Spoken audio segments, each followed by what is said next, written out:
Hi Suri, thank you for uploading your pictures and for labelling them correctly, which I really appreciate. You really nailed it. Excellent. It saves me a lot of time and energy, so I appreciate that. Okay, the overall feeling of these pictures is great. You're moving forward. You've still got a lot of improvements you're gonna see, Bezrat Hashem. But yeah, this is good stuff. Okay, let's jump in. So the first homework, which is the 1060-15, it was designed to actually try and teach you a very important thing, is that at 1,000th of a second you can freeze a human being running as quickly as they can run. Okay, that's basically the point. If you're doing the three kinds of movement pictures that I generally take are running, jumping, spinning. Okay, all of those pictures at 1,000th of a second, you can basically be guaranteed that you'll be able to nail the image sharp. Okay, obviously quicker than that, the quicker the better. It doesn't, once you get past 3,200, 22,500, 3,200 of a second, it doesn't really make any difference. But at 1,000th of a second, you can basically be rest assured that you can freeze a human being running or spinning or jumping, etc. Okay, so that's been demonstrated clearly here, how you can see at 1,000th of a second, you're at 1,000th of a second, she is pretty sharp. The reason she's not perfectly sharp is the actual noise. That's to do with your ISO. You're going to learn about that in class 5. You haven't learned about that right now, so don't sweat that. Okay, 60th of a second, which is this picture, is to show you that you can basically hold the camera steady if you're very conscious about it. As you can see here-ish, you've held the camera steady-ish. It's difficult to hold the camera steady at 60th of a second. It really is. It takes a lot of concentration and a lot of being still. However, if somebody is moving at 60th of a second, even if they're walking, especially if they're running, you can't really freeze them at a 60th of a second, okay? For sure if they're running, even if they're just walking, if they're sitting there and you're taking a posed portrait of them, then they for sure can be still at a 60th of a second as long as you're holding the camera still. But if there's any kind of movement on their behalf, you will not be able to freeze that movement at a 60th of a second. Okay, that's proven by there. And now a 15th of a second is meant to prove that, number one, obviously, if a person's moving, you for sure won't be able to freeze them. However, the other point is that you cannot hold the camera steady at 15th of a second. You've done really well here, to be honest. You've really done well. Usually it's not as clear as this, okay? But 15th of a second is basically forbidden. It's also to take a picture at 15th of a second unless you're really, really aware of it. You've got your hand supported, like we learned. If you put your hand on a table or on your knee, the camera's on your hand, you push it back into your face, you support it hard, and you push it in, you breathe at the right time. Everything that you learned in the last class, in class 3, in regards to the steady stance, that will allow you to maybe be able to take a picture at 15th of a second, but basically avoid 15th of a second like the plague. The chances of you getting a decent picture at that speed are close to 0, probably 1 in 10, something like that. So just keep that in mind. A 15th of a second is not a good speed to be taking a picture. If your camera drops below a 60th of a second, you need to be having a massive red light going off in your mind. Even below a 200th of a second, like we learned in the class, is dangerous. We're trying to get to at least a 200th of a second, 250, 320, 400, a 500th of a second. Then I'm like, oh, okay, now I really don't need to think about me holding the camera steady whatsoever. Okay, let's move forward. This is an excellent attempt at panning. I can imagine that took you quite a few goes to get. That's like a 1 in 5 kind of picture. It looks a little bit like the flash went off, but I don't think it did. But yeah, this is a great example. A 15th of a second. If she was running, it would look better if she was running like parallel with you, with your vision, as in she was going straight across the frame as opposed to like at an angle. So you've lost. It doesn't look so cool because of that. But you got the point. You panned with the action, which means the background now is blurry, and the subject is relatively less blurry than the background. Very good, excellent. Okay, traffic lines, fantastic.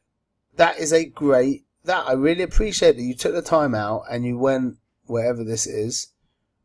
I don't know. You went there and you sat on a bridge and you put the camera on a stand. Either you used a tripod or you held it down. You rested it down on something, and you took a great picture of traffic lines. That is excellent. You should be very proud of that. A pat on the back. Very good. Really good. I appreciate also the composition here. We've got this strong triangle over here that leads us in, and then we wiggle around into the back of the picture. It really pulls you in. The lines are very effective. Excellent. Really good. Nice one. Okay. And here we have your me in 3. So I'm assuming that's you. Hi. You used a dark... I can't see. The idea was to use a darker background. The darker the background, the better this works. So it looks like you used a kind of light background, interestingly enough. But anyway, you get the idea. If you were to use a dark background, it would have worked a lot better. But giving yourself a 30-second exposure, which you did, cha-ching, and standing 10 seconds, 10 seconds, 10 seconds, although it looks like here you were here for a little bit less than 10 seconds, that's why you're lighter. That is a great example of me in 3. Very good. Okay. As I said, like I said, if it was a darker background, it would have been a little more effective. But nice one. Thank you for taking the time out to do that. Okay, let's get into your photo shoot. Great. There's a lot to learn. These are great pictures. Let's just flick through the whole feeling. Okay, I'm assuming they're sisters. Great. Now, what do you think? So I'll tell you, the place where you are is limited, okay? But let's have a look, because what you've done has been great. Now, there's a bunch of Clullim that are going to come out here. Number one, keeping the heads together is great. She is one of the main Clullim of portrait photography, family portrait photography, is keeping the heads as close to each other as possible. This girl here in the black should bring her face forward a little bit. She's become a little bit lost here. Now, what you've actually done, though, is you've created a great triangle here. Then we've got another triangle echoing with the faces. Okay, this is excellent. You've placed them nicely between these two trees. The light on their face is not particularly good. This light here, see these like shards of light? This is called messy light. One of the reasons also why it's very yellow is because of you're in this, I'm assuming, yeah, that you're in this enclosed area. So the light is bouncing off of all of these yellowy bamboo things, and it's casting a very yellowy light amongst the whole, in the whole area here. This picture is very well posed. It really is very well posed. I would, as I said, I'd move her a little bit forward. I would get her to put her left hand on her shoulder. That would bind the pieces together a little bit better. But the main fix would be this girl moving forward. Excellent. That's really very good. She looks very relaxed. She also looks relaxed.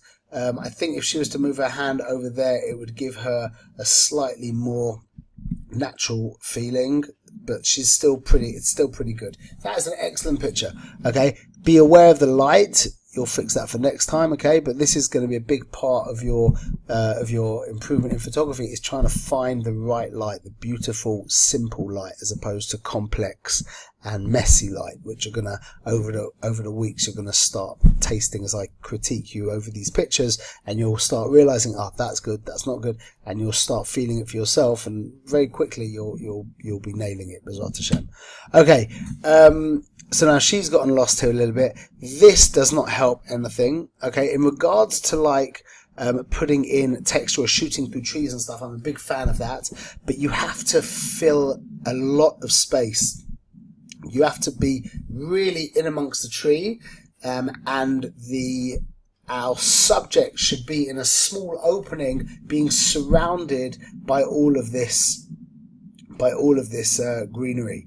Then it becomes a really then it adds a lot of energy to the image because of the texture and the color, etc. But the framing giving depth, perspective. However, in this case, it feels like you just got something in your frame that shouldn't be in the frame. Do you understand? This should be, if this was filling the entire thing and it just left a little hole here for the girls' faces to poke through, that would be very effective. Okay? That to the side. If she brought her face forward a little bit, that would make a difference. Okay, again, she looks very comfortable and natural, that's fine. Her being lost in the middle does make a difference. I would have them come away from each other a little bit. The light on her face is very beautiful. Okay, it's a little bit warm because of the place where you are. So I can see the light is coming through these. The light is, so the light's coming from this direction. Okay, I can see that because there's a highlight over here on her thing. Also, these not shadows, these like shards of light obviously coming through here. So that means the light's coming over this way. What's happening is it's bouncing off of the wall on this side, which must be either a Jerusalem stone wall or more bamboo-y stuff or whatever it is. And that light is flicking back onto their face, so it's become very yellow.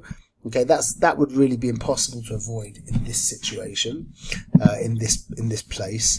Okay, they're bound together. Again, this doesn't help, but the binding of them together, I would probably, if she brought this arm around, like over here a little bit more, then I would probably, I would crop in more something like this, I think.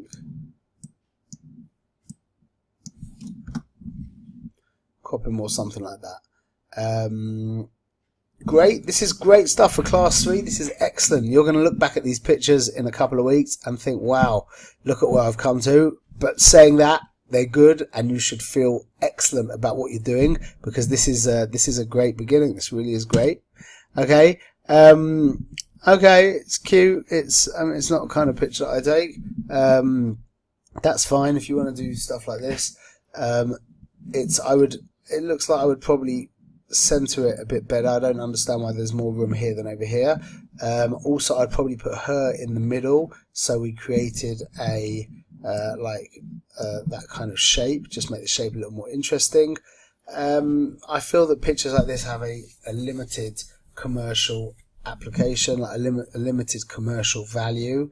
And it's okay to do stuff like this, but just not too much of it, in my opinion. That's my own thoughts. If you want to be a commercially viable portrait photographer, which is what I'm trying to give over. I'm trying to give you over keys to actually make money doing this.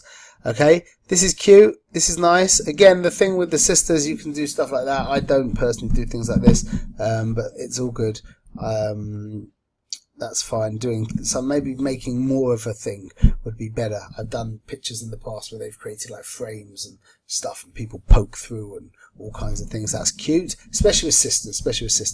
The movement here is nice. We've got the shape isn't that good. Okay, it would be nice as some kind of triangle. Maybe if this girl was on her knees a little higher and then it would be coming down more like that. That might add something.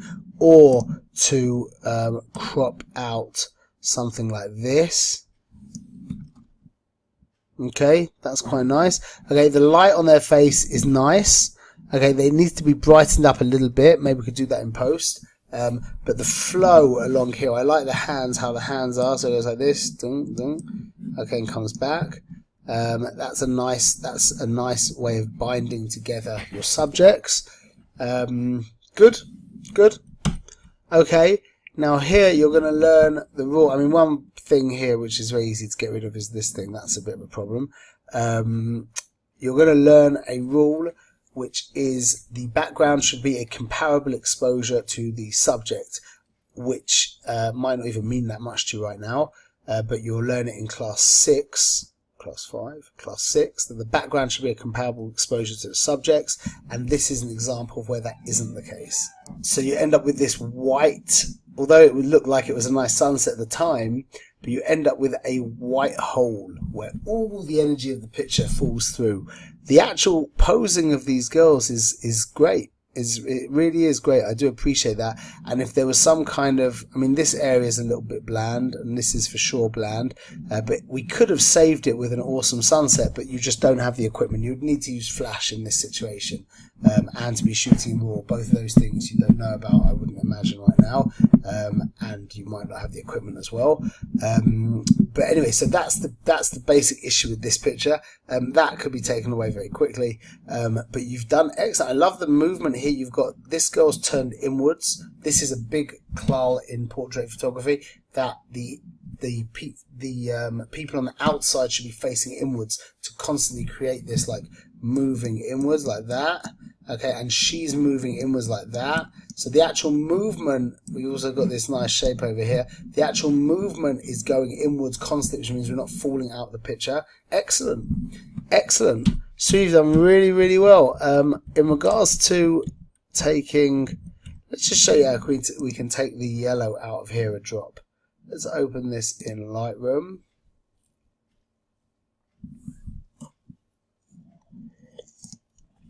Import.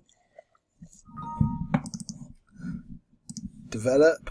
Now let's crop a little bit. Let's make it a little bit more interesting by giving it a more kind of panoramic crop. I don't think we need that much room over here. Okay. Now we could do, there's a couple of things. If we go to HSL, we can go to hue and we can click on this guy over here. Now this is where there's a very yellowy tint over here. So if I click here now and I move my, oh, we didn't want to go to hue, so we're going to go to saturation. Excuse me. See, now it's going to get a bit kind of horrible when we do that, but this is just to show you, just to drop it down a little bit.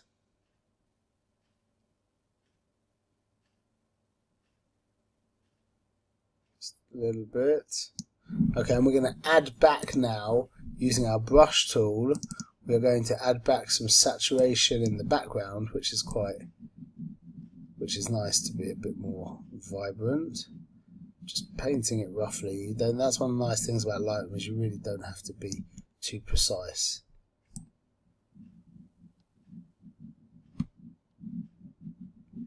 There we go.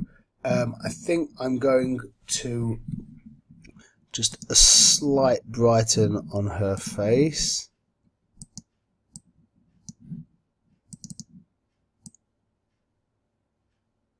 Teeny bit, and also a drop there. She doesn't really need it. I'm also going to put in a radial tool. I'm going to put in my radial filter over here, and I'm going to invert it, which means it's doing the business on the outside. I'm going to drop down.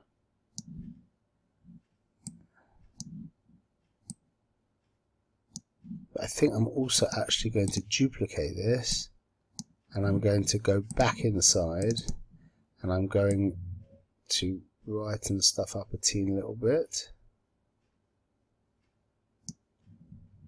Okay, and then I think on the entire frame I'm going to add, and the entire image I'm going to add some clarity. Big fan of clarity. Just a little bit. There we go. Let's have a look. Subtle, but it makes a difference. Good. Okay, excellent. Excellent. I'm really impressed. Suri, keep going. Stay with it, and you are going to be really excited about what you're doing over the next few weeks. Do you have the, we didn't, oh, you do have the 50mm lens. Yeah, so you have the 50mm. Okay, so right now we didn't even talk about stats at all, because that's beyond us right now. Next class stats are going to start getting clearer. That means these numbers over here, you now understand about the shutter speed. Next thing to learn about is the aperture. Then after that's going to be the ISO. Then you're going to see it all come together, and you are going to see huge improvements in your photography as you start to get all this stuff clear. Okay, big pat on the back. Nice one. Keep up the good work. Looking forward to seeing what you do for us next week. All the best.